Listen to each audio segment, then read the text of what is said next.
ఇంటి సమీపంలో గనక ఉన్నట్టయితే ఇంటి పునాదుల్లోకి వెళ్ళిపోయి పునాదులు పెకలించబడే అవకాశం ఉంది. ఇది జిల్లేడు ఉంది. జిల్లేడు పాలు ఎంత అనారోగ్యం. ఆయుర్వేదంలో చాలా బాగా ఉపయోగపడతాయి కానీ మామూలుగా మంచిది కాదు. ఒకళ్ళు చెప్పినా చెప్పకపోయినా మర్రి, రావి, నేరేడు లాంటి చెట్లు. శ్రీ గురుభ్యో నమః. శ్రీ మహాగణాధిపతయే నమః. చాలామందికి సందేహాలు వస్తూ ఉంటాయి. రావి చెట్టు ఉండొచ్చా అండి ఇంట్లో, మర్రి చెట్టు ఉండొచ్చా, ఇలాంటి సందేహాలు. ఏ చెట్టు ఉండొచ్చు, ఏ చెట్టు ఉండకూడదు అన్నటువంటి వాటికి ఒక ప్రత్యేకమైనటువంటి ఒక నిర్ధారణ చేశారు మనకి పెద్దలు. ఏమిటి అంటే, పాలు కారే చెట్లు, ముళ్ళు ఉన్న చెట్లు పెరట్లో ఉండకూడదు.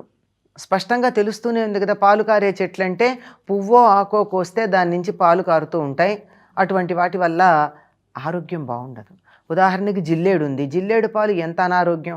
ఆయుర్వేదంలో చాలా బాగా ఉపయోగపడతాయి కానీ మామూలుగా మంచిది కాదు. అలాగే మరికొన్ని చెట్లకి పాలు కారుతూ ఉంటాయి. అవి కారితే అక్కడంతా మరకలు పడుతూ ఉంటాయి, చికాగ్గా ఉంటుంది. అటువంటివి ఉండకూడదు అన్నారు. అలాగే గన్నేరు మొదలైనటువంటివి. కానీ పూజకు పనికొస్తాయి అవి, ఆ పూలు. అలాగే ముళ్ళ చెట్లు, ముళ్ళు ఉన్నటువంటివి. తర్వాత మనం అనుకునే జిరోఫైట్స్ అని చెప్తూ ఉంటాం. అంటే నాగజముడు, బొమ్మజముడు ఇట్లాంటివి. అవి ముళ్ళు ఉంటాయి. చెట్టుకు అసలు ఆకులు పూలు ఉండవు. ఎప్పుడో ఒకసారి పువ్వు పూస్తుంది, ఆకులు ఉండవు, కాండానికే ముళ్ళు ఉంటాయి. ఇట్లాంటివన్నీ ఇంటి పెరట్లో ఉండకూడదు అన్నారు. అయితే మరి ఇవన్నీ వీటిల్లో చాలా పూజకు పనికొస్తాయి కదా, మనకు ఉపయోగపడేవి కదా అంటే, ఇంటి పెరడుకి వెనక వైపు తోటగా పెంచుకునేవాళ్ళు పూర్వకాలం. ఇప్పట్లాగా ఇరుకైనటువంటి ఇల్లు కాదు కదా. పల్లెల్లో ఉన్నప్పుడు ఇల్లు ఉంటుంది, ఇంటి వెనకాల ప్రహరీ గోడ దాటిన తర్వాత మరికొంత ప్రదేశం ఉంటుంది, అక్కడ ఉంటాయి ఈ చెట్లు. అక్కడ ఉండి పూజకి గన్నేరు పూలు తెచ్చుకోవచ్చు. పాలు కారుతున్నా పనికొచ్చేది ఒక గన్నేరు మాత్రమే. మిగిలినటువంటివి అంతగా పాలు కారే చెట్ల యొక్క పూలు పనికిరావు, కానీ గన్నేరు పూలు మాత్రం పనికొస్తాయి. అలాగే ఒకళ్ళు చెప్పినా చెప్పకపోయినా మర్రి, రావి, నేరేడు లాంటి చెట్లు పెట్టుకోవడం మంచిది కాదు.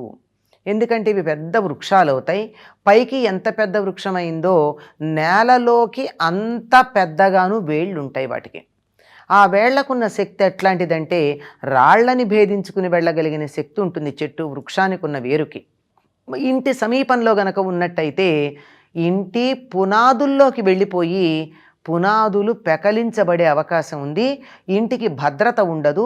అందువల్ల మహావృక్షాలు, ఇప్పుడు ఇందులో రావి, మర్రి, ఆ తర్వాత నేరేడు. ఎంత పవిత్రమైనటువంటి చెట్టు నేరేడు, మంచిదే కదా.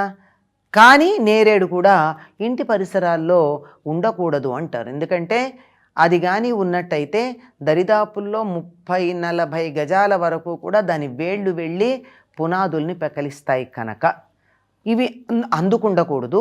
సరే, ముళ్ళు ఉంటే పిల్లలు పెడుతూ ఉంటే పిల్లలకి ముళ్ళు గుచ్చుకుంటాయి. లేదు, ఆ చెట్టు కొమ్మ విరిచినప్పుడు ముళ్ళు కొన్ని నేల మీద రాలి నడుస్తుంటే గుచ్చుకునేటటువంటి అవకాశం ఉంది. ఎందుకంటే పూర్వకాలంలో చెప్పులు లేకుండానే నడిచేవారు. చాలా ఆరోగ్యానికి మంచిదని విదేశీయులు చెప్పాక మనం పాటించాలా వద్దా అని ఇంకా ఆలోచన చేస్తూ ఉన్నాం. కనుక నేల మీద నడుస్తూ ఉంటే ముళ్ళు గుచ్చుకునే అవకాశం ఉంది. పాలేమో అనేక రకాలుగా ఇబ్బందిని కలిగిస్తాయి.